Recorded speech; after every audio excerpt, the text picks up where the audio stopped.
খুলনায় দীর্ঘদিন ধরে অবৈধভাবে চলছে আবাসন প্রকল্পের ব্যবসা।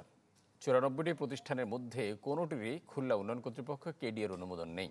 শুধু তাই নয়, এর বিরুদ্ধে কোনো ব্যবস্থাও নেয়নি এই সংস্থাটি। ফলে দেদারসে বিক্রি হচ্ছে প্লট।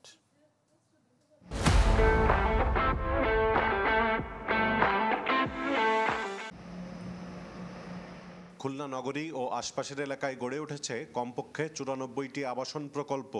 আর উন্নয়ন কর্তৃপক্ষের অনুমোদন ছাড়াই প্রকল্পে বিক্রি হচ্ছে জমি। স্থানীয়দের অভিযোগ, কৃষি জমি ও জলাশয় ভরাট করে অপরিকল্পিতভাবে গড়ে উঠছে ঘরবাড়ি। অধিকাংশ প্রকল্প এলাকায় নেই বিদ্যুৎ, সড়কবাতি, পাকা রাস্তা, ড্রেন ও আবর্জনা ফেলার স্থান। রাস্তাগুলো অপ্রশস্ত।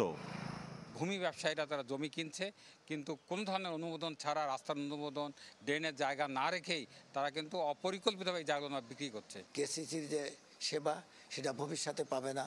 বিদ্যুতের যে সমস্যা, অর্থাৎ বিদ্যুৎ লাইন, সঞ্চালন লাইন, সেটার সমস্যা হবে। যে জমিতে কৃষি ফলবে সে জমিতে কোনো বাড়িঘর হবে না, সে জমি আবাসিক প্রকল্প করা যাবে না। এইটা সরকারের নীতিমালা থাকা উচিত।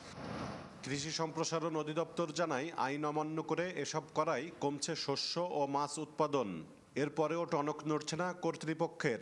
তবে তাদের দাবি, অনুমোদনহীন এসব প্রকল্পের বিরুদ্ধে তৎপর তারা। সরকার এই বিষয়ে ল্যান্ড জোনিং নিয়ে কাজ করছে, যে কৃষি জমি এটা ল্যান্ড জোনিং করে দিতে হবে, যে এখানে কৃষি জমি থাকবে। কম উর্বর ইনফার্টাইল জমিতে আমাদের এই আবাসন প্রকল্পগুলো নেওয়া উচিত, যাতে আমাদের উভয় স্বার্থ রক্ষিত হয়। একটাও প্রকল্পের অনুমোদন কেউ গ্রহণ করেননি। বিশেষ করে শহরতলিতে যতগুলো প্রকল্প অনুমোদনবিহীন অবস্থায় আছে, আমরা প্রত্যেকটা প্রকল্পকে টাচ করার চেষ্টা করেছি এবং আমরা সর্বোচ্চ ৬ লাখ টাকা পর্যন্ত একটা প্রতিষ্ঠানকে জরিমানা করেছি।